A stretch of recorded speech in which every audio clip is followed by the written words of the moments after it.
chance, goal, brilliant. Just fantastic by Nicola Barella. And he does it! And Italy are champions of Europe. Forza Italia.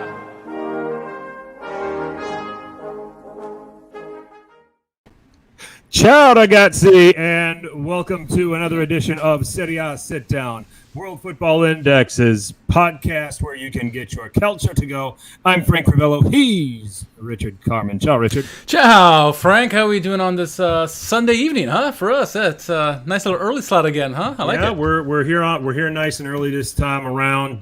Just trying to take care of some final summer commitments before we can lock in just regularly going on Sunday nights, and that's right. And things like that. I got the Serie Sit Down tumbler. The spotted cow. It's got spotted cow in it. So, so it'll be good. I'm gonna have to figure out how to ship you more cases of spotted cow then, if you want to just keep running with that. And we need to get them to be sponsors too. That'd be good too, huh? Help Nectar us out. of the Gods, New Glarus Brewing Company. I'll see if I know people. There you go.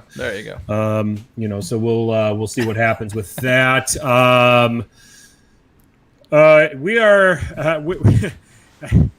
We're the ones that are going to be the guinea pigs for all of the rest of the podcasts after these first 8 games. I mean, my goodness, with all of the incidents, with all of the goals. Oh, goodness. Reds everywhere. Serie is back with a bang. Yeah. I know, it is. And as you can see over my left shoulder, red is the theme of the night because we saw so many red cards this weekend. Some warranted, some not. But it's a controversy. You got to love it. That's the way you got to start the Serie A season right, I guess. Yep, definitely. So it's it was an interesting start to the season. Obviously, new faces and new places. What would Serie A look like with some of the star power that departed? Needless to say, we're still continuing to be entertained. Tons of goals. Reasons for those goals we'll break down here as we go. But why don't we just jump right into it? We're going to talk about Saturday's games. We're going to talk about Sunday's games, give a quick preview of Cagliari Spezia and Sampdoria Milan for Monday. Quick little look at what happened in the Mercato. 2 signings of note, and then we will finish it off with everyone's favorite hashtag game. Who won? Calcio Twitter. Just going to whip right through this one. We were pretty comprehensive last week, and we'll jump into it this week. So, Richard, take it away with Saturday's action. Yeah. So starting off, we had a nice tasty game. It was Hellas hosting Sassuolo. We weren't sure what we were going to see in this one. EDF behind the bench for Hellas, and so it could be fireworks. Could be lots of goals in this one. We would see lots of goals in this one. Goal scoring was start early by Raspadori in the 32nd minute, and then before halftime, Miguel Veloso picked up his second yellow, made it even more difficult for Hellas. So they're down 1-0, and a man going into halftime, coming out of the break. Of course, you would expect Sassuolo to take the lead, another goal, and it did. Juricic in the 51st minute. But what we didn't think we were going to see is Hellas getting back into it. Zaccagni with a penalty made it 2-1 at that point. Looked like a game on. 6 minutes later, goal of the week candidate Junior Traore, wonderful strike, make it 3-1, and then Zaccagni with a consolation goal late, 3-2. Sassuolo walk-away winners on the road in this one. Game many people were looking in to see is new look Inter with like half their squad seems like it's been moved. It's not really that case, but some of the big new names, Çalhanoğlu and Dzeko made an impression in this first game. Inter walk away, emphatic wins, looking like the champions that they are. 4-0 win against Genoa. Goals from Skriniar in the first half. Çalhanoğlu, goal of the week candidate. Vidal in the second half, and then Dzeko getting his goal late in the game. 4-0 Inter, big win against Genoa. Or a big win. It's a win. Moving on, Empoli hosting Lazio. Two teams who like to play attractive ball. Sarri has connection with both these clubs, right? He created really Empoli's beautiful game when he was there. Now he's at Lazio, and they look like they're starting to play Sarri ball already early. So, but goal scoring would start through Empoli. Bandanelli get a nice goal of the week candidate there in the 4th minute. That lead lasted all but 2 minutes, Frank, and then Milinkovic-Savic threw a schoolyard practice move that you see in practices all the time. Nice corner kick that Milinkovic-Savic put away in the 6th minute. 1-1 there. Lazzari with a nice goal of the week candidate in the 31st minute, make it 2-1. And just before halftime, there was a penalty Immobile would put away. 3-1 going to halftime. 3-1 would be the final score. And then round out my round of the games, Torino hosting Atalanta. We thought we were going to see a lot of goals in this game. We weren't really sure what to see with Torino. Atalanta, you know who they are. But one of the big news, looking at the starting lineups for Atalanta, is that 5 of the 11 starters were not starting in this one. So we weren't sure really what we were going to see. But Mr. Luis Muriel, get the goal scoring starter early in the 6th minute. Goal of the week candidate there. 1-0. Looked like we were going to be off for many goals. We would not see another goal for another about 70 minutes or so until Andrea Belotti in the second half would get a goal, made it 1-1. Looked like it was going to end that way. And then Piccoli, the Bergamo native, in stoppage time, gets a goal. Right man and right time, right place. 2-1 Atalanta snatch victory from Torino. Frank, where do you want to start with these 4 games here? Let's start with let's start with kind of a common theme, when you look at all 4 of these games, and then also it kind of tied into today's games, but maybe not as much, and that's teams that were breaking in new goalkeepers. Yeah. Hellas Verona was one, Genoa was one. Yeah. Empoli, Atalanta. Lazio should have. Yeah. So they had four teams there, and those teams, 3 of the teams lost and 1 team won, and really didn't look flattering in the process. And then you go to today's games, the Bologna-Salernitana game. Those goalkeepers were with them. Silvestri just joining Udinese. It looks like the goalkeepers at Napoli and Venezia were the same, and then you had Patricio joining Roma. So a win and a draw out of today's matches. But, and the reason why I bring this up is because I think I saw some consistency, and this is not what you're going to hear from the guys that were in the studio coverage from the Serie Live. One of the things, and I don't want to discount the teams that got their wins, but there's something to be said about being a defender and being used to a voice behind you as far as organizing what he's looking for, being on the same page, in game action. And I saw a lot of disconnect with the teams with the new goalkeepers, so reasonable that 3 of those teams lost. Not only did the 3 of those teams lose, I mean, in the 3 losses on Saturday, they conceded a combined 10 goals. Hellas Verona has been used to Silvestri all this time. Now they've got Ivor Pandur back there, who wasn't particularly impressive. He did fall victim to some very good goals for Hellas Verona. Genoa with Sirigu, who I think took his bad form with him from Torino. Genoa clearly was tighter with padding in goal. Empoli getting Vicario coming over from Cagliari. So these things, there's an easy disconnect, and there's errors that are going to get made, and there's going to be a little bit of a lack of organization. And these are issues that preseason, the amount of minutes that you have your core starting defenders, back 3, back 4, whatever it is, with the goalkeeper is limited. The managers are trying to get a look at everybody. So right off the bat, we're taking a look at this, and we're seeing, some disconnect, some guys out of position. The Inter-Genoa game stands out to me in particular, looking at the goals that got conceded there. I mean, were they great goals by Inter, all of them? Yes, they were. They were excellent goals. I'm not discrediting any of those, but you take a look at it. Loss of concentration in the man marking on the corner kick, just kind of letting Skriniar drift a little bit and get the header on target. Nobody closing down Çalhanoğlu. Nobody getting to the second ball, and Barreto beating everybody. And then again, losing Dzeko. Losing key guys in the air in those situations and not staying with them and not man marking. And I think that's a product of communication between goalkeeping and defenders that isn't consistent yet. Now, Atalanta won their match, but Musso and his back three look pretty shaky. Torino should have gotten something out of this game. Yeah, they should have. Udinese get a draw out of it because of the mishaps by Szczesny, but Juventus hit a couple of posts.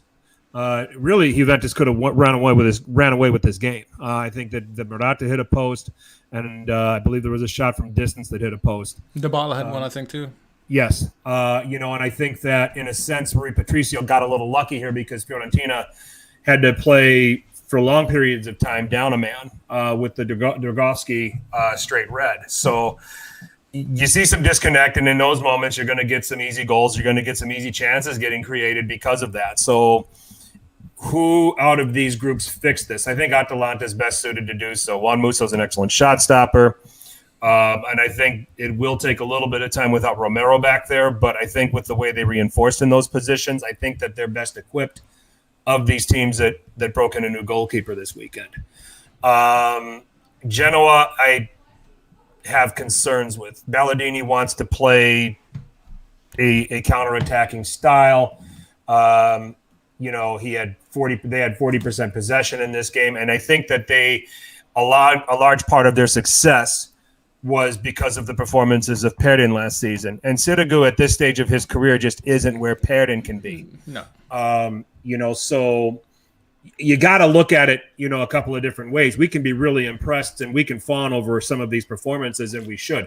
But there is another element to the equation. Hellas Verona, it's, the red card to Miguel Veloso certainly didn't help them. Getting it just before halftime and then having to play with 10 men for the entire second half against the Sassuolo team who loves to attack. Even with Dionisi as manager, things haven't changed with how they're set up. And then Empoli, Vicario, I think, is a good goalkeeper, proved it at Cagliari. But that's going to take some time too. So, so I think that these are teams that you were able to take advantage of, and I think in the case of some of these other goalkeepers that were playing for the first time, the potential was there for them to concede more goals as well. So it'll be interesting. Those 6 teams, which ones will overcome that? It makes me think about Monday and Magnan debuting at Sampdoria now all of a sudden. Part of me, and this might be me wearing the red and black colored glasses, Magnan has been there a lot longer than any of these other new, goalkeepers that are new to their teams. And certainly has more preseason sample playing with Kjaer, Tomori, and then whenever they put Romagnoli back there. So it might be a little bit more organized with Milan tomorrow. And it better be, because Sampdoria have some pretty good attackers. So I just wanted to emphasize this point today, because that was a big thing to me that was common that a lot of people weren't talking about. No, for sure. That's a great point. Also, same can be said with some of these teams with the newer attackers. Yep. We saw Tammy Abraham today looking fantastic for Roma. Obviously, Çalhanoğlu and Jakov played very well for Inter. And so these strikers and attackers want to do well for their new teams. So you expect that. You also expect that the defenses to be a little bit weaker, especially with the new goalkeepers and or new center backs or pairings they have back there. So you'd expect a lot of goals, right? And you expect some of these teams to figure this out as the season goes on.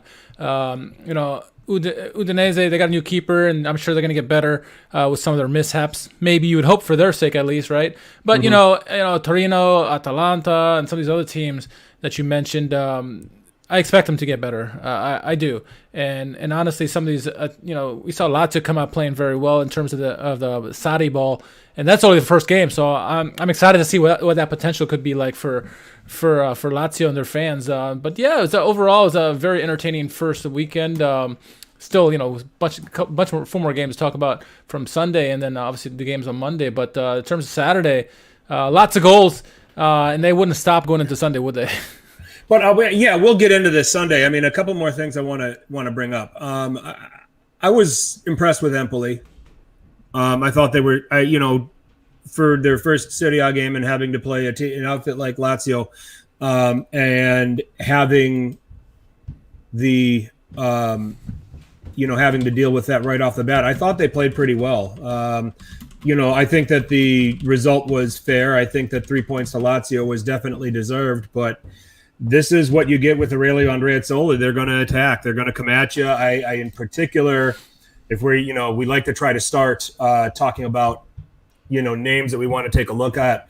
Nadim Bajrami, I have a lot of interest in. Yeah. First time watching him, in all honesty, and I thought he was solid. He obviously created the goal there for Bandinelli. He was influential there on the set pieces, but he was also influential in linking up the attack. And if you've got guys like Cutrone up front and sitting in front of him, Mancuso has got a little bit of Serie A experience. That can only benefit those guys.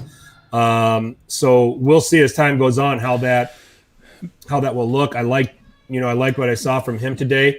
Before you move on from that, Cutrone with Empoli, right? I saw him a lot on the right wing side. I didn't like him there. I think him as an out-and-out striker in the middle, not so much on the right flank as we saw him a lot crossing the balls in. What were your thoughts on seeing him out wide so much in that game? The Empoli attack, it did have that beautiful style. It's gonna be entertaining all season, but Cutrone on the right wing, not so much for me. I agree. I think he's a striker. Which is interesting to me because I felt like Mancuso at Lecce was, playing more outside the middle, up front, with Lapadula as a striker. Yep. So it was surprising to me seeing Cutrone getting into wider areas, and being saddled with having to cross balls in and things like that. And I don't know if that's just how Andreazzoli likes to have his forwards moving around and just trying to do something to try to unbalance the back four. Yeah, that could have been it. Sometimes simplicity is genius when it comes to strikers, and you just have them sit in high positions and find the spaces in between the center backs or get on the back shoulder of the outside center back while they're both facing the ball. Little things like that. And let him be your goal scorer. Let him be your poacher. I think that he had success with that, for his short time at Milan. I think he had some success with that at Fiorentina. I don't know, adding all these dynamics to his game really work, unless you're going to have another target up front with him. So you mentioned I don't find Mancuso to be that. No, I agree with you on that. And you mentioned the word simplicity, and I think that's something we saw out of Sergei Milinkovic-Savic's game today, or yesterday, I should say. He kept everything simple, but made great passes. The assist to Lazzari on that goal was a fantastic weighted ball there. He didn't try to do too much. We yelled at him in the past about trying to do too much, trying to become this $100 million man that he wasn't. And now that he's kind of like took his mind off of it, just played his game, I think keep the game simple. It looks even better with him. He's looking like he's the player that we saw a few years ago. Obviously having Luis Alberto once he comes back, it'll be a huge benefit to the team. But he's got to keep it simple like that, and those simple passes are going to go a long way to making this team very potent offensively. And I think he's going to be a key player for them for sure this season. And it's looking like it's getting to off to a hot start for Lazio. He seems to assume the Hamšík role in the Saudi 4-3-3. It's almost like you don't have a Jorginho type in this midfield on Lazio, not somebody that's deep lying. Luis Alberto is better in more advanced positions. Where Lucas Leiva probably assumes a lot of the defensive responsibilities of that role, and Akpa Akpro was probably your poor man's Allen, in this situation. I think when Luis Alberto starts, he'll be more of the Hamšík guy, with Milinkovic-Savic being, an Allen guy with probably more refined attacking talent. So, if you're trying to get, specific to what Lazio is. But, he kept – you're right. He kept it simple. I thought great decision on the ball to play in Lazzari. Great finish for him. And I think that right off the bat we've got a good – understand, Saudi's Lazio looked impressive, but I think that it's a case of they beat a team they should have beaten. Okay, same thing with Inter. Inter beat a team that they were supposed to beat. I was just going to say that. I don't think this Genoa setup works with Sirigu in goal. I think they're going to find it a lot harder. As impressive as these performances were, they're still very incomplete. I don't come away saying, this is a top 4 contender or this is a title favorite or anything like that. Hellas Verona, you and Nima were talking about you have them for relegation. Mattia Zaccagni still being there is exactly why they're not going to get relegated. Okay, and he needs to move on to a bigger club. Right. Now if he leaves, then that's going to be a huge problem. Darko Lazovic, Antonin Barak, I think were very good in these games. You take a look at Sassuolo, and Davide Fratesi takes over the Locatelli role, and I thought he was good. Didn't overdo it in the role there in this game, covered his ground, but if he can have more consistent performances like this, it'll turn out to be good business for them to have moved on from Locatelli and had the money in their pocket. So I liked what I saw from him. He was the guy. It's one of those questions you got to ask is, all right, Locatelli's gone. Who's stepping into those shoes? And so far, Fratesi has passed his first test. Juricic was excellent. And is probably going to be saddled with the creativity because we don't know if Domenico Berardi is still going to be a Sassuolo player before this window shuts. Caputo, good to see him back and performing. Had an assist in this game, created some chances, didn't really get in any dangerous scoring positions, but, we start seeing pieces of why you and I were probably clamoring for him if he was fit to be in the Italy team at the Euros. And then finally with Torino and Atalanta, I am Huey Daly says ciao. Atalanta probably got away with 3 points here. I think that Torino certainly deserved a point at a minimum. For sure. I think that Ivan Juric is going to do a great job with this side, and the talent is there. Can he keep Pelotti and make Pelotti a central part of this? And I think that, if that happens, this is a top half team with Ivan Juric's guidance. I don't think they'll go after. I don't think Europe's on the cards for them, but certainly can get 10th, 9th, 10th, 11th kind of in that conversation. Yeah. Anything higher than that, I think it's going to be a fantastic season if they get higher than that, because I think, already 9th, 10th, or 11th is going to be good for them considering how they've been the last couple seasons. But, I think that's more than achievable, especially what we've seen in the first game so far. You'd expect Atalanta to be better once all their starters are back in the lineup. But good things so far from Torino post Sirigu, I guess. So, there should be a lot to see there. And then, Sassuolo, good performance today, but again, most of that game was with a man up, and so it's hard to really judge them on that. And going back to your point about beating teams that you should beat, right? Inter beat Genoa; they should have beat Genoa. The question, I obviously saw all Interisi is so ecstatic about how their team played, and rightfully so, right? 4-0 win. But the question is, and I know the answer. Is this the real thing, or what are we gonna see when they play a big team? And I'm gonna hold my judgment until I see them play a big team. And again, if they have a performance like this against like a Napoli or Juve or a big club, all right, I'm all for it. I'm still gonna wait. I think they're gonna be good. They're gonna be obviously up there in the mix. There's a lot of good teams this year. But 4-0 against Genoa, you'd expect that. Maybe not so much against a Ballardini team, but maybe Genoa is a team that's gonna be primed for relegation this year if this continues. I don't expect it, but you never know. And to follow up on the Torino-Atalanta game, and this is maybe a little bit of devil's advocate to Torino's performance against Atalanta.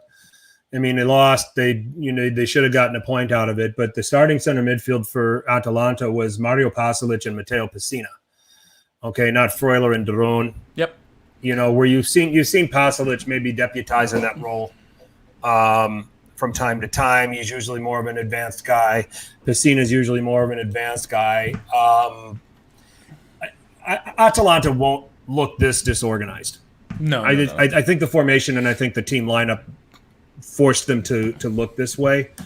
But when they can get Freuler back in the mix, when they can get Derone back in the mix, and both of those guys were suspended. Toloi was suspended as well. Yep. No, Hattabor too, I think, right? Yep, Hattabor still hurt, but Joachim Mela certainly he's more than capable. Certainly can handle it. Yeah. So I don't think we got the Atalanta that we're normally accustomed to, and I think it has to do with a lot of the frailties that were in their lineup. And I think that out of these teams that broke in new goalkeepers, clearly they're going to be the team that will probably fix this quicker than the rest of them. Between Musso being an excellent shot stopper, having Toloi in the picture, and then also getting those midfielders, Freuler and Derone, who's I think whose tackling ability and his ball winning ability is so vital that those are areas that Pasalic and Pessina are clearly not as good. Yeah. So that's our comprehensive breakdown of the 4 games from Saturday. Let's get into what happened on Sunday. Bologna taking on Salernitana. It was a 3-2 win for Bologna. Salernitana having to play with 10 men as Stefan Strandberg has his arm out on a Arnautovic attempt. Second yellow, sent off, down to 10. Some might say that's harsh, but rules are rules. I agree. Your arm's out. It's not natural position. That's a red. But we saw it. We saw it at the Euros. Referees let that go, thinking it's like a natural movement or something like that. But VAR, it's a red for me. It's a second yellow and a red for me. I mean, VAR outside of Italy and Germany is atrocious, including the Euros. And I wasn't surprised to see that. You see it a lot in England too. A lot of penalties that should be called, and vice versa, doesn't happen because VAR is not that good there. I think that it's a good call. His hand was out. It's a yellow, second yellow. Sorry. Yep. And then we had a VAR review leading to a penalty for Salernitana. Roberto Soriano getting sent off for a second yellow. I believe he elbowed a player to the ground, something like that. Yep. Okay. Bloodied him up. Yep. So Federico Bonazzoli stepping up, scoring the penalty. Salernitana up and running, but just 7 minutes later, Nicolas Sansoni, beautiful corner, finding Lorenzo Di Silvestri, making it 1-1. Yep. 11 minutes later, Mamadou Koulibaly with a goal of the week candidate, a little curler off of a kind of a second ball situation where he just collected it early and struck it first time. So well done there, making it 2-1 to Salernitana. But then it is Marco Arnautovic who gets his first goal in Serie A, assisted by Jerdy Scouten, making it 2-2. And just 3 minutes later, another corner kick, this time Orsolini takes it. Di Silvestri finds the space between a couple of defenders, heads home for his second of the match. Lorenzo Di Silvestri, top of the Capocannoniere charts, just like we called it. Who knew? 3-2 to Bologna. Some late drama. Jerdy Scouten. I don't know if it's Jerdy or Yerdy. Somebody's going to have to help me with that. Scouten gets a second yellow. He is sent off. Just add to the list of guys who get sent off. Bologna finish on 9 men. Salernitana cannot get the a third goal to make it 3-3. So Bologna off and running 3-2. You want your fun bad team of Serie A this season, it's going to be Bologna, because 3-2 today against Salernitana. Lost 5-4 in Coppa Italia to Ternana.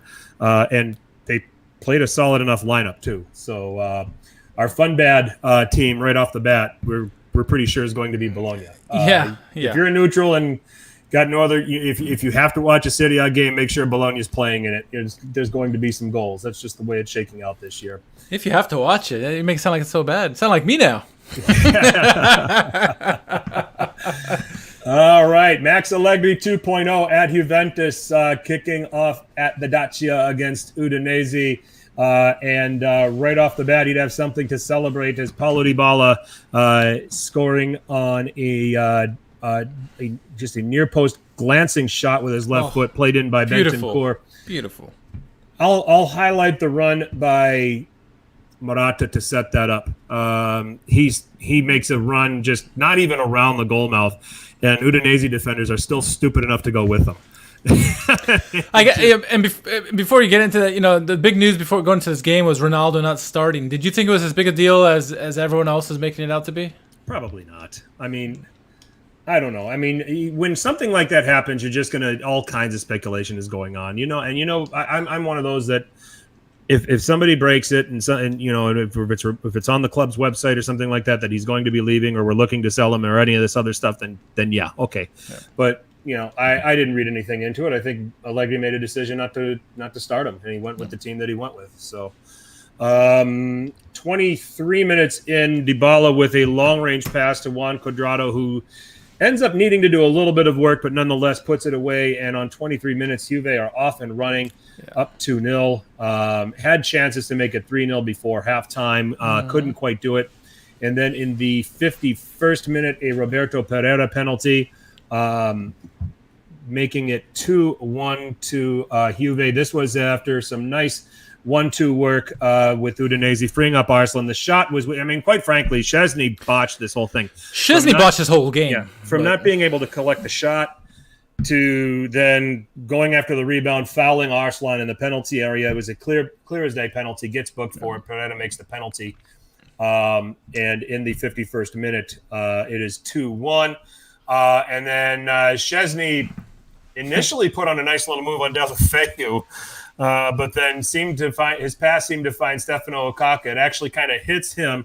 Deulofeu scrambles back to get it and then puts it into the back of the net.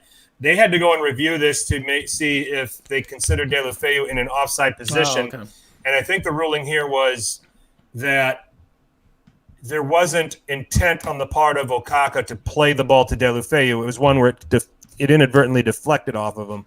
So as a result, Deulofeu is not in an offside position. That's at least the way that I understood it. That's interesting because when I was watching it live, I thought maybe they thought it deflected off his leg and then his hand, Okaka's hand, and then went to Deulofeu. But now that you say that makes sense too. I mean, either way, there was nothing wrong with what happened, and Udinese fully deserved that goal. It was a clear botch from Szczesny. Yep, 2-2 at that point. And then Cristiano Ronaldo scores, but is in an offside position. And how can an arm be offside? Thoughts?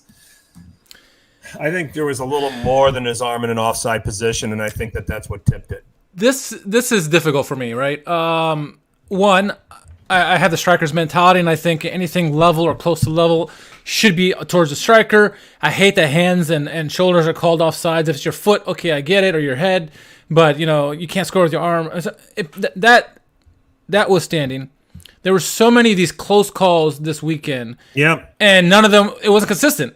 You had like Tammy Abraham twice where he had the similar plays to Ronaldo, and both of them are considered onside. Ronaldo is offside, and you had a couple of these back and forth throughout many games, and there was no consistency. And now, if this is consistent, I'm fine with the calls, but I think when it's that close, give it to the attacker. I literally saw Ronaldo goal score, and I'm like, okay, game's over. I walked away, come back, and the final's 2-2. I'm like, wait, what just happened?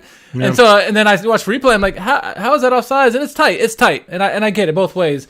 I think we saw something like with Osimhen as well in the Napoli game as well. There's several instances of these, so it's tight. That's the one call I think with VAR. Then they need to fix. And I thought they were going to fix it this year, Frank. I thought there was a discussion about they're going to revamp the rules so that the arms don't count, but apparently they still do. And I don't know. It's a tough call. Well, maybe the referee didn't get the memo. I don't even have the referee's name on here. That's the funny part. There's a Lazio fan chiming in and says, "You guys, I watched it, and boys, that's not offsides." I'm saying this is a Lazio fan, so yeah. I mean, it's a very tight play, and like I said, you can look at Tammy Abraham's two plays where they scored goals, and they called it on. So I don't know. It's consistent. I think when it's that close, you give it to the striker. That's just my opinion as a striker, former striker. So not a good one, but not a good one. But sure. Maybe that's why I'm so in favor of it. I suck so bad. So. I just don't like Ronaldo, so I'm I thought they took his shirt off. They took the goal away. They're like, no, you're showing off. But but I'm not gonna cloud my judgment just because of that.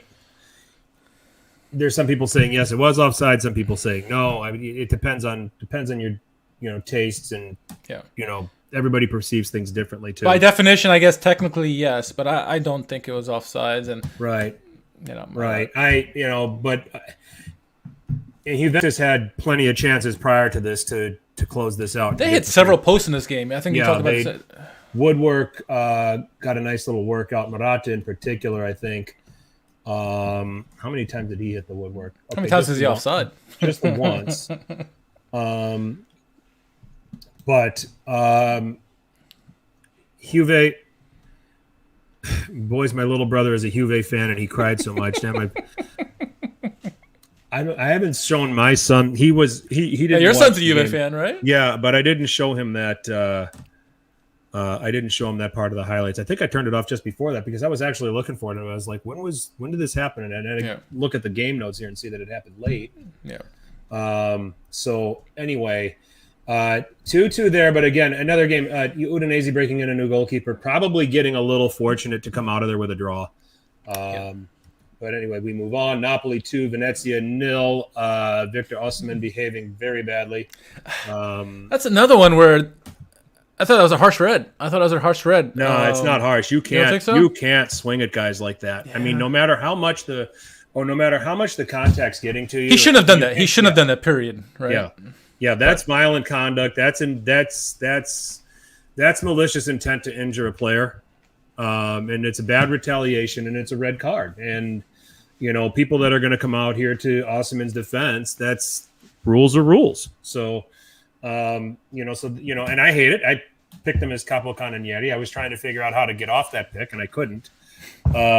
So he's off to a flying start, but he's going to have to learn to keep his discipline. And now he's going to have only 36 games to score, 28 goals, which is what I had him projected for going into this. But anyway, Venezia just decided that they didn't want to take advantage of having the extra man.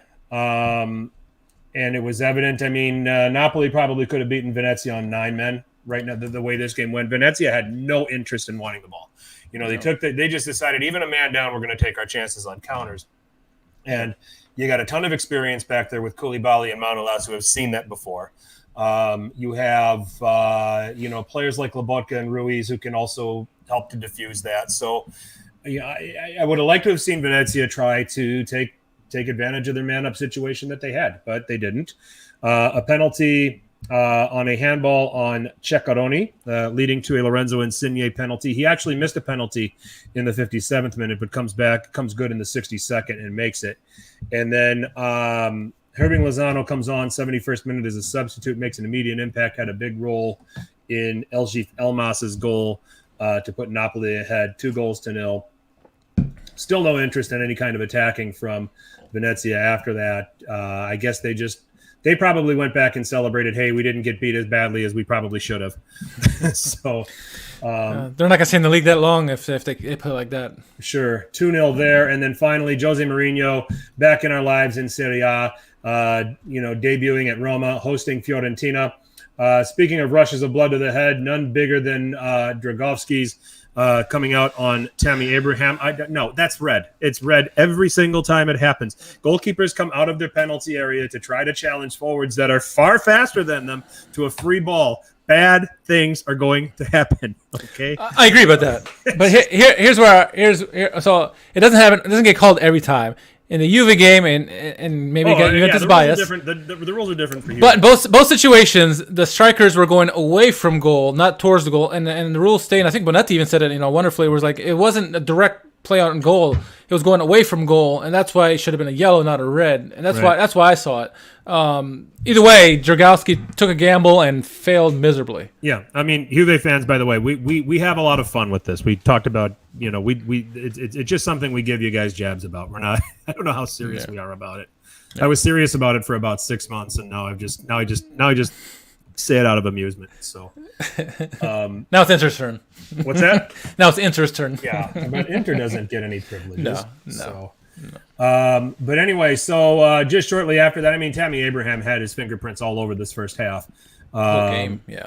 And all game, indeed, until he took a little knock and was brought off for Eldor. But anyway, he plays in Mkhitaryan in the 26th minute. That puts Roma up a 0-0. Zaniolo commits a foul just before halftime, and that's noteworthy because 7 minutes into the second half, he commits another foul, gets sent off. Great to see Zaniolo back on the pitch, Richard. Yeah. But I think these two yellows, these 2 fouls, I mean, it's evidence of a guy that's still, he's back from an injury, young, but also retraining and reacclimating to the speed of the game. Yeah, the rust was evident on those plays, especially when he was already on a yellow card. You should know at that point, I need to back off a little bit because the referee's looking out for me. And that second yellow was a stupid play by him and it deserved its second yellow because what are you doing? You got a yellow. Why are you going in so hard? And so that puts his team in a pickle. I mean, they're already flying high, but a bonehead play from Zaniolo. He's going to miss the next game because of it.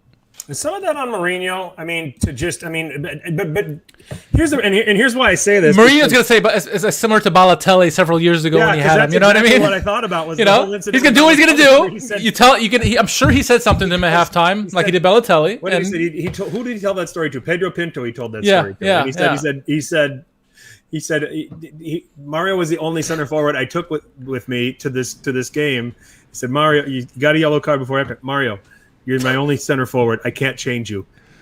You just don't get another yellow. What if he goes out and gets another yellow? He had to have said something. He probably did. He'd say something to Niccolo at halftime. Yeah. Maybe he shouldn't say anything at halftime. Maybe that's the thing. Just you're jinxing it.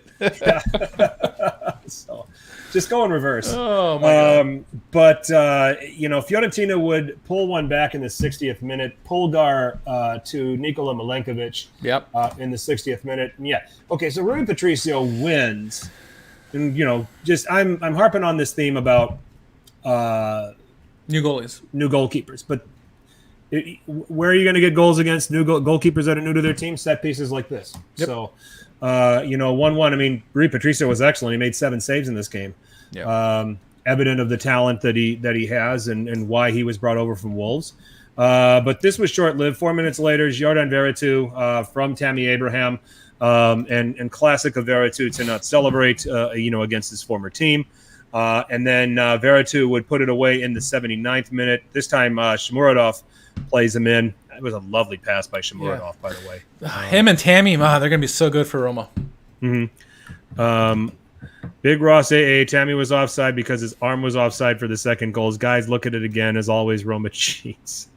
No, and that's a point I was having with Ronaldo as well. It was not consistent all weekend. These are not just the two circumstances. Many games that this happened, and they're going back and forth with these calls, and it did not. That's why if you're going to make this call, make it the same call for every game. Don't go back and forth. Tammy was off twice in this game, I think, with similar plays. Yeah. Both times they were on for both of the goals. So that's the big thing. And sure, for me, when it's tight, it should go to striker. Like it should have probably gone with Ronaldo, but it's tight. They got to fix that rule. Yep, I agree. You're talking me into this. I thought there was more than Ronaldo's arm, and that's what they found. At least when I looked at it, but I could be, I'm willing to be corrected. Okay? Sure. So, 3-1 to Roma. Nonetheless, we got a very good glimpse of what Fiorentina are going to be about. We talked about them last week, and we said, look out for these guys. They're going to be, they're positioned to be one of the surprises of this season. Hard luck to concede, to get the red card very early, and then they conceded, and then, the game got away from them as time went on. But have at it. I mean, these 4 games, Richard. Where do you want to start? Well, first off, I think they made the right move in letting Pedro go, Roma, of course, and keeping Mkhitaryan. Mkhitaryan is still the guy who's going to be the focal point of this team. Him and his speed with Tammy and Eldor, and you got Veretout in the middle also pulling the strings. This is Zaniolo. I mean, this is going to be an exciting team to watch offensively. What can they do defensively is going to be the question. But this game here, Roma and Fiorentina, is very entertaining. I'm looking forward to Vincenzo Italiano's Fiorentina when they're fully, full 11 guys on the pitch as opposed to 10. I thought this game overall from both Roma and Fiorentina was highly entertaining. Roma looked good. Tammy's going to be he could be in the Capocannoniere mix with this. At least if not goals, he's going to be assists. I think he'll probably have easily over 10 assists this year. The way things are going, he's off to 2 already at least in this one. So he looked good. Going to Juventus and Udinese, I was curious, as many people were, to see what Allegri 2.0 would be. You knew that he was sitting out for 2 years and that he would probably studying and trying to figure out new ways. You do see a more direct Allegri as opposed to the past, right? Which is good. I thought the combination of Dybala, Bentancur, and Cuadrado were excellent in the game, especially in the first half. But those 3 were really good, and I think Andres Cordero said it on Paramount Plus, where it's like Morata, he might thrive in a certain kind of situation because all the focus is on those 3. He can just move around. He's the type of striker that finds those runs, and all you got to do is get to the end of the ball and score goals. So this could work out. What was not Allegri 1.0 from this version is that they could not hold the lead, right? Yep. Granted, Szczesny was the big reason for that with the big bluffs, taking down the man in the box, and then also the bad giveaway to Okaka and then Delafeu. And so, Udinese got lucky in that respect. But, Juventus, I love the direct style that they have under Allegri 2.0. I think their midfield is not as good as I had thought they were going to be. Bentancur played a lot better than I expected. But the rest of that midfield needs to step it up. Will they get another midfielder here while the window is still open for the next couple of days? That is the question to be answered. Because if they do, then they really reinforces their push for a Scudetto this season. But what we've seen so far, limited sample from Juventus, I like it so far. Dybala looks like he's rejuvenated. And I think that's the most important part. Could Allegri get Dybala rejuvenated back to his old self? And it seems, at the moment, that he's doing that. I mean, he's just having fun, and that's what you want to see with Dybala. Well, I think you got now Locatelli's there, and he got a cameo in this game today too. That'll help for sure. That's a huge help for them.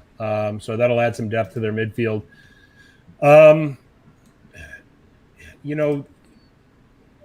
Fiorentina. Nico Gonzalo.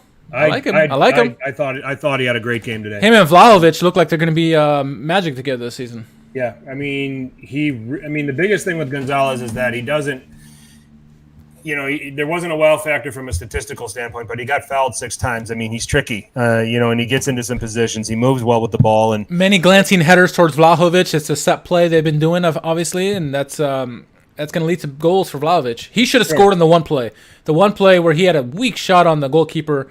9 times out of 10, he's putting that away. He fainted on the shot. Yep, I agree.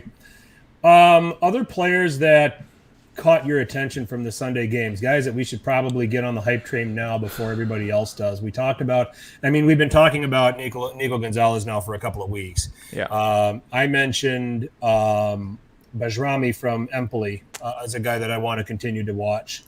Throw in Bandinelli too. I think he's going to be poised for some goals this year. Bandinelli, I'm with you there. Like what I saw from him.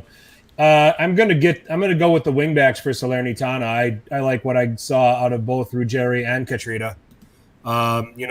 They were both a handful in their Copa game at midweek, and they both look quite useful when given the chance. Against Bologna. You said wingbacks. I think Manuel Lazzari is going to have a bounce back of a season. He's already looking like the right fit for the type of wingback that Maurizio Sarri likes, and I think he's going to thrive under Sarri's system. I think this year. I'm with you there. I think that Lazzari is in for a big season. I mean, it looks like when you look at how Lazio are setting up going forward, he's got license to just run 120-yard doggies. Yep. While Husai looks like he's going to stay home a little more. Mm-hmm. It almost and Nima made this point last Sunday talking about Lazio, and he said it's almost like it's going to morph into a back three. Yeah, when they're in attack, it's just going to kind of give that look. Other guys that I think we need to that we're going to put on watch. So we said Bajrami, we have said Gonzalez from Fiorentina. We've said the wingbacks from Salernitana. Keep watching them. We think Lazzari's in for a big season. Hellas Verona. I think that Zaccagni's low-hanging fruit. He's been a bit of a known entity. Yeah. I can't. Hellas Verona. I can't believe they're going to have him on in their plans all season long, and then he goes away for free after this season. So, but we'll see. Yeah. I think Elmas from Napoli is going to is poised to have a big year this year. He's going to get a lot more opportunities. He's just coming on strong in the last couple of months, especially with his national team, and so I expect him to have a good year. He got a goal today. It's hard to obviously judge Napoli based off the red card being a man down, but when they have fully 11 guys on the pitch there, I expect them to be dangerous under Spalletti. I wasn't surprised that they had so much possession in this game. Yeah, Venezia offered it to them. Here you go. Here's a ball. Take it. But under a system under Spalletti and the way Napoli plays already, you expect them with all that possession. So Elmas, I think, under Spalletti will thrive, as will Osimhen, as you mentioned this season, as with your pick for Capocannonieri. So for sure, there's gonna be some players to look out for. Yep, I would say the other guy that I would keep an eye on, a guy that is Davide Fratesi. from Sassuolo. Yeah. The guy that's pretty much stepping in and playing the Locatelli role. Now, he looked useful here against Hellas Verona, but let's get a little bit more sample with him. You take him plus Traore and Boga with Juricic and Caputo. They could pick up right where they left off last year under De Zerbi. So, Sassuolo, Bologna's are our fun bad team this year, but, Sassuolo, don't count them out. They get up 2 goals. They could still be fun bad too, sure. Yep. The more the merrier, I guess, right? Yep, no doubt about it. And in the case of Frattesi, he was with Monza last season, and I'm trying to see if Sassuolo... Mr. X for Galliani? Yeah, if they just loaned him there, or if Monza's got him on loan this year, how that's working out. But quick look at his stats last year with Monza. Played 39 games in Serie B, started 30 of them, scored 8 goals, 2 assists. So from a midfield position, pretty good. Clearly going to be a guy that can handle that's capable of handling the responsibility. Can he do it on a high level consistently week after week? Keep a watch on him. So those are some players we said keep a watch on after week 1. Let's get to goals of the week, Richard. Goals of the week. So my goals of the week. My honorable mention is going to go to Bandinelli. Bandinelli's goal was really nice. I really liked it, but I think there's 5 more goals that I thought were better from the optics standpoint. Number 5 for me, Manuel Azzari, great assist from SMS to him, and he put it away as a wing back. Number 4 for me, Traore. I thought Traore's curler was a nice one, nice effort there. Number 3, Çalhanoğlu is still in Milan, but he's on the other side now, and he scored a screamer. A nice hookup play with Dzeko and just blasted it past the keeper. That comes in number 3 for me. Number 2, Zaccagni's goal. Not the penalty, but the actual goal. Wonderfully done there. And then number 1 for me, Luis Muriel. A nice solo effort. Got the ball wide and cut it in and did a curler right in top near corner, I think it was, past the keeper. So that's my top 5. What are yours? Muriel is my goal of the week. Yep. Traore is number 2. Zaccagni number 3. Koulibaly number 4 for Salernitana. Yeah. The curling finish, and then I'll go with Çalhanoğlu at number 5. Okay. For my goals of the week. So look at the table right now. Obviously, all the teams that won. Get up the table after one game. After one game, hey, Inter fans want to see it. They're still on the top, right? I know. Lazio, Roma battling it out. Napoli, Bologna, Sassuolo, Atalanta, and then at the bottom, Genoa. not a great way to start up with 4 goals against, but sure. 2 games left to play. Anything can happen, obviously, in these games, but. So far, so good. Other than Juventus, all the big hitters are coming out winning so far. Yeah, about what you expect to see. About what you expect. Yep. So yeah, it's good. Cagliari and Spezia tomorrow, and also Sampdoria and Milan. Let's start with Cagliari Spezia. What are your expectations? I mean, Cagliari were pretty much rescued under Simplici after the disaster that was EDF. And when you look at this Cagliari side, the quality's there. Yes. To certainly be better. They were a massive underachiever last season. You have Pavoletti and João Pedro in attack. Strootman joins them. Razvan Marin, who I'm still high on. I think he's another guy let's keep an eye on. I think that he continues to, as he makes the progression from year 1 to year 2 in Serie A. They bring in Dalbert, which is a last chance saloon kind of feel for him in Serie A. Yeah, it's been a struggle for him. On the other side, you've got a Spezia team that is now managed by Thiago Motta. You, me, Nima, none of us have a lot of high hopes for the Spezia team. We think they're finishing 20th. We think that they're heading back to Serie B after this season. They lost a couple of players. Daniele Verdi's still there, and he's going to have to do a lot from a playmaking standpoint. They got Victor Kovalenko there, who I think that's a loan deal from Atalanta. Yeah, it is. I believe it is. All right. So, and then Coley. It is a little bit different. Jero and Zoet is still there in goal. So, we'll see what Motta ultimately decides. But thoughts on the opening game here for both of these teams? So, I think Cagliari should win this game. Being at home is going to obviously be an advantage. It always is when you play it on the island. But they have the better squad on paper and in every sense that they have the better team. And they have the better manager. I would be shocked if Spezia really took control of this game. I would love to see Thiago Motta succeed, but I don't think it's going to happen. He doesn't have the players to do it. If he had PSG players, maybe it could work, right? I fully expect the talent that Cagliari has, led by João Pedro, to really take control of this game and have an easy victory. I think. I don't, as much as the Spezia story last year was great. I see them giving up at least 2 goals in this game, at least, and that's the Cagliari. Cagliari's nothing to write home about. They're gonna be a mid-table team if they're lucky at best. Yep. It's not. I don't think it's gonna be a good game for them. Like you mentioned, lots of quality for Cagliari, and hopefully this year under their manager they can perform a lot better. Obviously, being around the relegation zone is not where they want to be. The talent that they have should not be anywhere near the relegation zone, but sometimes you play to the level of your manager, or you don't have the mentality to play. I don't know, but it should be an easy victory for me for Cagliari over Spezia, I think. What do you think? I'm with you. I think Cagliari win, but I think that Spezia will sneak in a goal out of this. I'm going to go 2-1 to Cagliari. It's early, so why not? But with the way goals have just been pumping in all of these games, 2-1, 3-1, Cagliari, I think is going to be the result. I like the pieces to this Cagliari team, and I think that it's going to be a struggle for Spezia in this game. Going to that island, going to Sardinia, we've talked about it all the time. Very tough place to go and get a result, and for a team like Spezia, I think it's going to be even tougher. So. Cagliari will win there. Sampdoria, Milan. Here we go. Our Milan are last to take the stage at the Marassi. Sampdoria, new manager there, Roberto De Versa. A lot of the same names. Antonio Candreva, Morten Thorsby, a revelation in Mikael Damsgaard, who is suddenly still there.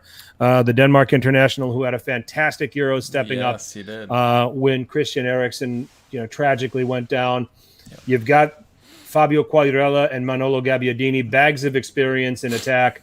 We get to see the progression of Tommaso Algello.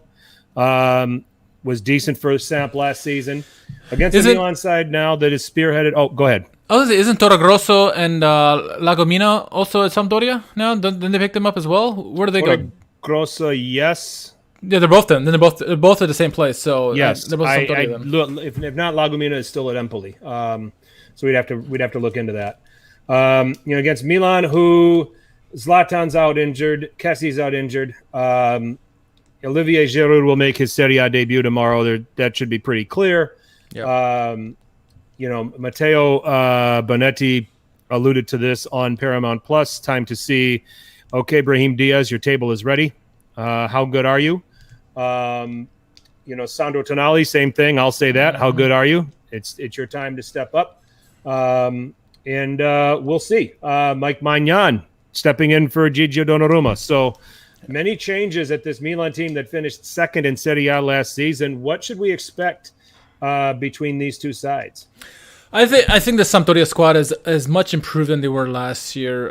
The verdict is still out on Di Versa whether he's going to be the right manager for them. The first stint at Parma was successful, but the second stint not so much. And granted, some of the I think Liverani had a lot to do with that. Yeah. I was just going to say, the team was already down by the time he got in there, so it wasn't his fault, I guess. But we'll see. Sampdoria is a good team. They have some good players there, and they picked up some good strikers as well. And so I think it's going to be a tough game. Whether I think Milan will be just fine. I think it'll be a close victory. I think maybe a one goal victory by them. But some new faces, like you mentioned, Giroud seems to be fitting like a glove thus far. It's obviously been preseason, and then obviously the one game we saw in European action. But Brahim Diaz. It's a make or break year, I think, for number 10. Can he do? I think the pressure's more on him than it is on Tonali. I know a lot of all the fanboys want to see Tonali make or break this year, but I think he'll be fine. I think having Kessie and Benacer in front of him, great learning experience. Kessie's out this game. When they go to AFCON, both those players, he's going to have plenty of opportunity, possibly with Pobega or Krunic or whomever's on the team at that time, unless another midfielder comes in. Yep. So I think it's really the time for Brahim Diaz. Can he step up? Obviously, having Salamakers out there with his experience from last year is going to help. He needs to put in more goals, but I think having Salamakers out there with Brahim Diaz could be a very potent mix. Both players can be interchangeable. They can move around the pitch a lot, and then in a left wing, whether it's Rebic or whomever you have there, it could bode well. I think as long as you feed the big man up top, whether it's Giroud or Ibrahimovic, I think they're going to be a good company. And for me, I think you need to see what's Theo Hernandez. Yep. What's his mentality going to be like after last year? Last year, the year before, he played really, really well, or first half of the season played really, really well, and then had all those demons with everybody attacking him, and he couldn't defend it. Has he learned? Has he learned from Maldini? A lot of questions with this team, and you mentioned it at one of the big names, Mike Magnon. He's had a lot of time with the club so far. He's been the goalie who's been there the earliest out of all of them, and so he's had a little bit of rapport already with the defenders. But again, it's hearing that new name in the back when you're a defender and you're not used to saying the intricacies. Is he going to come out more? Is he going to be too hesitant in back of the goal? That's the questions you're going to have, especially on set pieces. You alluded to it one of the games earlier, and so that's going to be the big trick for Milan. But I think they'll be fine. Yeah. And so 1-goal victory over Sampdoria. I see goals. I say like a 2-1 game for Milan. Can they continue to draw on this amazing away form that they had last year? Can they extend it into this season? I think that's the first question that's going to need to be asked. Yeah. This is a formidable team going forward here that Sampdoria seem to have set up. It might be a little unbalanced, sure. But nonetheless, it could be very interesting. Now, I think they'll defend well. I think this game will be tight, actually. Yeah. I think that this is going to come down to an odd goal. I think that I want to say that Milan are going to win this game. They're going to, these are the games that if they're going to be a top 4 contender, they're going to have to do it. It's I'm thinking 2-1 for Milan, something like that. Yeah. But we'll see. I'll go with that. I think that Giroud looks like he's got some experience, and I think that he can pose some issues. We always talk about strikers. They're, coming over from another league and taking some time to adapt tactically. But I think Giroud has been around the block enough and has been in enough games and has been up against enough teams that kind of makes up for it. I think that Theo Hernandez has a big game. If Milan win, it's because Theo has a big game. Yep. I agree. I think that he owns that flank against Berezhinski and Kandreva. And I think that he'll find what pockets to get into even narrower where he can get some shots and some chances. Wouldn't be surprising to me if he gets on the score sheet or if he is a provider in Milan's goals. So, just looking at how this is set up. So I'll go with Milan winning 2-1. Sounds just like me. Same score. All right. So those are our predictions for Monday's games. At Serie Sitdown, Twitter, Instagram. Any thoughts on the weekend's games? Any thoughts on what you saw or what you're going to see for Monday, or what you expect and what you even expect to see? Definitely hit us up. Some transfer notes, Richard. Really the most compelling right now that are most newsworthy. Manuel Locatelli is now finally a Juventus player. We found that, it took a long, long time for that one to get over the line, but it finally has happened. Yeah. It's a 2-year loan, I believe, and I believe it's a 30 million obligation. Good business by Juventus. It's smart to use a 2-year loan. They got it right. It's a lot of the business you saw this year. Yeah. Same move for Kessie a couple years ago too. It was a 2-year loan with the option to buy. And a lot of that has to do with COVID, with what's available from a revenue standpoint. And what if you're not PSG or City or something like that, or Chelsea, then you can't afford to really to pay the big bucks right away. So you got to do it in installments or delay it as much as you can. Right. Other talk here, Milan talk that I saw Pietro Pellegrini and Timoye Bakayoko. Bakayoko would be making his second appearance in the Milan shirt. So basically a 2.0 type situation for him. I read even further to the effect that if those deals happen, then Milan's Mercato would be closed. Would Milan's Mercato feel incomplete to you if they didn't do any more business beyond that? I mean, they just got Florenzi, so I guess technically they have a right winger now, potentially. Yep. I don't want to see him as right back at all. It is going to be incomplete to me. Because they haven't really solved the left wing / midfielder, attacking midfielder position. Right. If they hope Brahim Diaz and Rebic are going to be the key, or Leao, and then right wing, Salamakers is good, but he doesn't get the goals. Will he get goals this year? Will Florenzi come in and get goals? We don't know. So it does feel incomplete to me. How about you? I think so. I don't think you can go into this season with Rafael Leao as your left winger. Someone compared him to Niang. Both played similar positions. Both had a lot of potential. Then you definitely can't go into the season with Rafael Leao as your left winger. If he doesn't have a big season this year, he's turned into Niang. If he has a breakout year, great. That's great. But right now he's looking a lot like Niang. A lot of potential, and not doing what he's supposed to be doing in terms of goals. So. Yeah. Other blurb that I saw, and I can't remember where I saw it from, there was talk, and I don't know how aggressive this is going to be and if it's going to move forward, but when I look at Cagliari's projected lineup, it is mildly believable. Atalanta swapping Sam Lammers to Cagliari and getting Naitan Nandez. Oh, that would be interesting. That would be interesting for that midfield. They need, obviously after the best run club in Europe. After that first game, they need some more, They need ball-winning midfielders. Froller and De Bruyne were out, and it showed big time in that game. So, yeah, I'm all for that. Yep. So Lisi's in the house. What's up, Lisi? Lisi, glad you can finally join us. So, Lisi, Ronaldo, was he offside? I want to see what you say in the... And Tammy as well, Tammy Abraham, and a couple others, Osimhen, and a couple other ones that had similar calls. So yep. We're interested in getting your opinion. So, Leao hat trick, and Milan should sign another offensive midfielder. Michael saying, as a Milan fan, yes, Ronaldo was offside. Well played. Fair enough. Our resident referee, we thought we would get some insight from him. I think he's been watching Paramount Plus studio coverage too much too. So zing. Oh man. All right. So that has.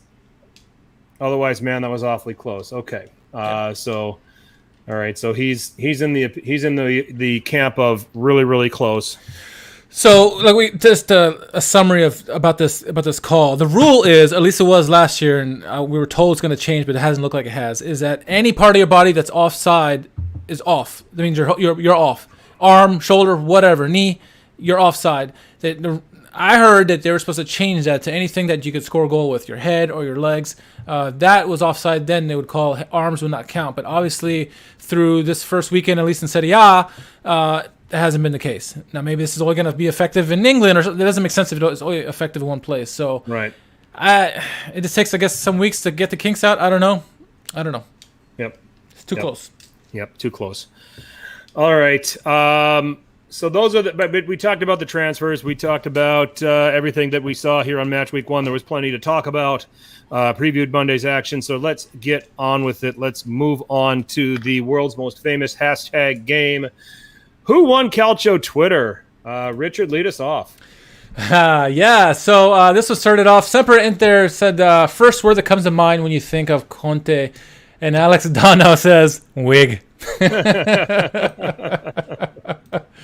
Nice. I want to give a nod to this guy. I know it is not Calcio related, but I had to laugh. I had to laugh at this. There was it landed in my Twitter feed. The New York Post ran a story about a guy who flew 650 miles to go on a date with a woman that he met on TikTok. And there was like a picture of him and it was all cute. So the first comment comes from this Patrick von Schmittou, Men used to spend weeks on horseback riding that far to undo a dress 185 buttons to get to an unshaven cooter last washed in a creek 3 months prior. This isn't that impressive. Oh, Frank, starting it off hot and heavy, I guess. I mean, you know what? Napoleonismo raised the bar last week. True, so, that's true. That's true. But I just had to point that out. That's not eligible for a win. No. I just that made me laugh. So. Yeah. All right, this seems to be the running joke this weekend was the Locatelli to Juventus. And so Don Totti, the winner of who finally got his gift, by the way, for Best Calcio tweet of 2020, says Locatelli decided to take the number 73 shirt in honor of the number of meetings it took to close his transfer between Juventus and Sassuolo. Actually, it was 27, but yeah, still funny. And he says Di Marzio is the one who said that. Mourinho fan, we need a picture of you rocking that swag, if you don't mind. Yeah. That would be appreciated. So, all right. So the next one is at Le Phantom Dennis, ESPN FC saying Juventus's new third kit for the season. Thoughts? And he retweets Juventus entering the Tour de France. Ronaldo with the yellow jersey. Okay, I like it. Maybe they'll win that. But Juventus might have a better chance of winning that, but before winning the Champions League. So might need to figure out which Juventus player they can put on a bike, and just turn them loose. All right, next one comes in from Sampdorista. And it says, this man dreams like Lukaku. So back when he was in Milan, he says, I only dream of Milan, play with Milan colors. And then when he joined Juventus, says the same thing with about Juventus. So Lukaku's loyalty and Locatelli's loyalty apparently shows no mercy, apparently. So there you go. All right, moving on.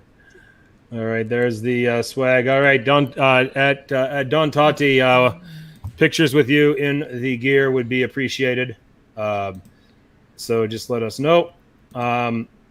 Next one is coming from our friend Martino Puccio. Donnarumma is a backup goalkeeper. He really does look up to his older brother Antonio. Yeah, not getting the starting run at PSG. That has to be the most expensive backup goalkeeper in history. Yeah. You expect City to do something like that, but I guess PSG you expect that too, right? So yeah. Keylor Navas is a fantastic keeper. So now they have two quality goalkeepers, but we know who's the number one at the moment, at least for temporarily. So maybe he's got to learn French first. Who knows? All right, the Calcio guys nominated, and this is actually Marcotti. Marcotti talking trash about Inter, about how Denzel Dumfries is not an upgrade from. Ashraf Hakimi. Çalhanoğlu is not an upgrade from Ashley Young, and then Dzeko's not an upgrade from Lukaku. So he's Marcotti going hard against Inter so far, and I know Inter fans didn't like to hear that. So, but then, of course, Inter fans are also saying this is what we've been saying all summer too. So no big surprise for them. Yep. Ferrigno, kind of similar to the one we previously saw. Locatelli taking the number 27 jersey to honor the amount of meetings that took place between Sassuolo and Juventus. All right. You want to touch this? I'm not touching this one. Big show. My plans. Paramount Plus's coverage of Serie A. Delta variant. The boys from IFTV. Big show getting on the act. Nerazzurri _Nerazzurri. All right. Let's see. And listen, here's what I'm going to say about that. I'll just kind of give an editorial about this. And this opinion is mine and no one else's. I'm disappointed with Paramount Plus. I'm disappointed with the going in this direction. Bonetti's fine. Cordero's fine. Marco and Mikey are nice people, okay? But this feels like a low-budget shortcut versus what they really could have made this become, for Serie A coverage. I would much rather have someone there that has had experience playing in the league, all right, experience managing in the league, that can take us through the nuances of what's going on in these games. You get it with all of the other sports. You get it with all of the other leagues, okay? and I'm walking on eggshells saying this because I know that we have a lot of listeners that are also good friends of theirs or devout followers of theirs as well. But I'm not informed, okay? I'm not thought-provoked. I watched a fair amount of this weekend. And, I really wish they could have reached out to somebody with some extensive experience in this league. Now, you can say that this is a win for English-speaking Calcio folks like all of us, because we all had to start. We all started from next to nothing, right?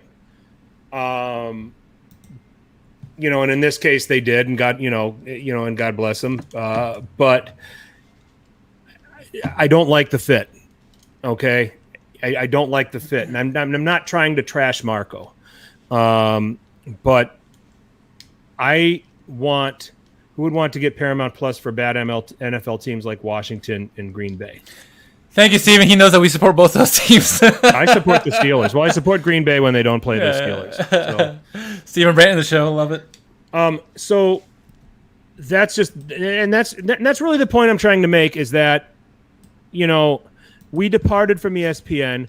We departed from Craig Burley. We departed from Ali Moreno. We departed from Shaka Hislop, who are all excellent at making shortcut analysis on Serie A, and really in most cases degrading Serie A teams and players. We go to a new format, a new provider, and I just prefer someone with experience. I get jealous of what they offer in Europe. I get jealous of when Champions League was on Bleacher Report here, and we had a basketball player in the studio. Steve Nash. A basketball player. Are you kidding me? And while BN Sports had, BN Sports Europe or wherever it was, had Jose Mourinho and Arsene Wenger. I remember that. I would totally dial in for that, And Paramount Plus had a great opportunity here, and I just don't. I can't do it. I can't go along with it. I'm not informed. I'm not thought-provoked. There is a specific audience that Paramount Plus is targeting by having Marco and having the IFTV faction in place. And I understand the strategy. But as someone like me who has been involved as a Serie A fan for well over 30 years, I wish I would have somebody in that studio that would be a lot more thought-provoking to me than what I'm getting. That I can listen to a take and say, you know what? I never looked at it that way. That's interesting. And I'm just going to leave it at that. And I'm sorry that I went on this soapbox and I went on this rant. I don't know what your opinion is of all of this. I'm trying to do this without trashing the people that are on there. And it's hard to do. I mean, because if they listen to this, they're going to be upset about it. People that support them that listen to this, they're going to be upset about it. And I'm sorry. But as someone that has coached for a long time, I'm in my 30th year as a coach. Okay. I've played the game for an awful long time. I can't play it like I used to. It's just could you ever? No, time beats everything. No, I never played the game like I wanted to. But if I tune in and I listen for studio analysis, I want somebody in there that is going to give me a perspective that I otherwise would not have thought about. And that's I'm not getting that from Paramount Plus. And I thought that they had a great chance to do something here to take us in a good direction. I have a plus and a negative for Paramount Plus. It's funny. So my plus is seeing Andres Cordero and Matteo Benetti back together again. Yes. I thought they were so good for BN Sports back in the day. We had Andres Cordero on the show a few years ago. So I'm ecstatic to hear those two back on play-by-play together again. A big con for me, though, with Paramount Plus is that ESPN, when you're watching a game, if you miss something, you missed the call, missed the goal, you could rewind however much you want to the beginning of the game if you wanted.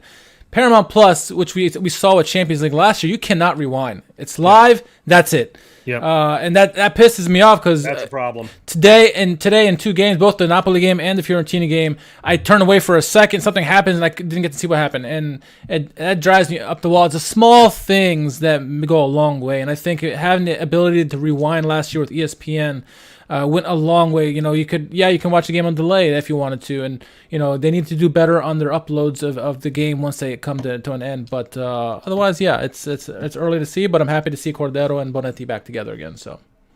And Big Ross, I know Big Ross, you add fire, and you're passionate about Serie. You could be in the studio. I'm fiery and passionate about Serie. You're fiery and I don't want to do it. I've got my life here in Wisconsin. Okay, you got your life near DC, so we're fiery and passionate. So that's why we do this, so that we can connect with the English speaking Calcio community. So Alex Dono is fiery and passionate. Jerry Mancini is definitely fiery and passionate, which we're going to get to now. I feel warm and fuzzy now because Uncle Sharma has gave me the okay with the mic sound this week, so I'm happy. Thank you, Uncle. I love it. Hey, by the way, plug for Uncle Sharma. If you don't follow him already, if you don't, you're crazy. Follow Uncle Sharma, Twitter, YouTube. Guy is gold. Gold. So, should we move on? Who will catch your Twitter? Move on. Yeah, I was segueing into Jerry. So. Oh, Jerry's mug is on the screen now. It says he nominated the last one, right? So this one comes from @Gillis15_. So first, the tweet was from Jerry. Says, unpopular opinion, I'll be supporting Simone Inzaghi this season. Yada, yada, yada. He comes in and says, oh, we know, Jerry. This started last year. You've been spending way too much time with Alex Dono. Oh, man, yeah. Let's see. @R_Sharm, speaking of Uncle Sharma, that's probably why he joined here. That's right. Let's see. @R_Sharms, let Hakan cook. That's right. Why is it got to be rice and lamb? Yeah. What are you trying to say, Uncle Sharma? Let him cook. That's what he's saying. You're trying to get us in trouble. Now I'm hungry. Thank you. That's cultural appropriation, isn't it? To an extent. Do we have any other ones, or was that? No, that's it that I saw. So Uncle Sharma's tweet wasn't worthy of a mention. Well, you got nominated. We had to read it. That's right. So, and Big Ross understands my point of view. So it's like, yeah, I mean, they've got their, go back to it. I don't want to go spend too much time on it. They got their supporters, but it's just like if I'm tuning in and I'm listening to if I'm watching studio analysis, or if I'm listening to studio analysis, I want somebody in there that's going to give me a perspective that I otherwise wouldn't have known. And I'm sorry, I just don't get that. So it's just the way it is. So we got to pick a winner, huh? We got to pick a winner. Oh, this is tough. It was not this was a below average week after last week, personally. Yeah. You guys all got to get going here. And then maybe it's just first week jitters, and everybody's trying to just see what their teams are doing, that they kind of get distracted from it, and they want to see what everybody's doing. If you're in the chat, what's your favorite? This is a hard week to go with. Yeah, man. Oof. I say we give it to Pooch. I love the Donnarumma. Donnarumma. Yeah. Okay. Yep. There it is. Yep. Let's see. So Martino Puccio. Donnarumma is a backup goalkeeper. He really does look up to his older brother Antonio. All right, that's the winner for this week. About time he got a win, right? I don't even know if he's won before, has he? Yeah, I feel like he has. The Milan Hitler. Oh yeah, that's right. That's right. That's right. I forgot about that. Good stuff. All right. Well, Frank is sending that tweet out if you haven't done so. Yeah, make sure you follow us if you're watching us on YouTube. Subscribe, like, leave comments. We'll try to get us some more content here. And then,